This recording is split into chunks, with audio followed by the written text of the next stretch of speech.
സർക്കാർ സംവിധാനത്തെ ദുരുപയോഗം ചെയ്തുകൊണ്ട് സ്വർണ്ണക്കടത്ത് നടത്തി. ഇവിടെ തോന്നിയാസം പറയാനുണ്ടല്ലോ. എവിടെയാണ് സർക്കാർ സംവിധാനം ദുരുപയോഗം ചെയ്തുകൊണ്ട് സ്വർണ്ണക്കടത്ത് നടത്തിയത്? തൊലിക്ക് നല്ല കട്ടിയാണല്ലേ. എയർപോർട്ടുകൾ വഴി ഡിപ്ലോമാറ്റിക് ബാഗേജിലൂടെ ഹ്യൂജ് ക്വാണ്ടിറ്റി ഓഫ് ഗോൾഡ് തീവ്രവാദ സംഘടനകൾ കടത്തിയെന്നാണ്. നിന്റെ വർത്താനം കുറച്ച് ഓവറാവുണ്ട് കുഞ്ഞിരാമ. ഇവിടെ നമ്മൾ കണ്ണടച്ചിരുട്ടാക്കരുത്. കുഴപ്പം നിന്റെ കണ്ണടാ. പോയി ഡോക്ടറെ കണ്ട് കണ്ണ് പരിശോധിച്ച് കണ്ണട വെച്ചിട്ട് അത് കളവാണെന്ന് നിങ്ങൾക്കറിയാം.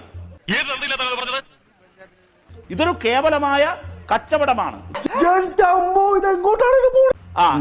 അല്ല, ഇനി അടുത്തൊരു കാര്യം കൂടി ഞാൻ പറയാം. അത് CPIM തന്നെ ഡിസോൺ ചെയ്ത കാര്യമാണ്. പക്ഷേ നിനക്കറിയില്ലായിരിക്കും, എങ്കിലും പറയാതിരിക്കാൻ നിവൃത്തിയില്ലാത്തതുകൊണ്ട് ഞാൻ പറയാം.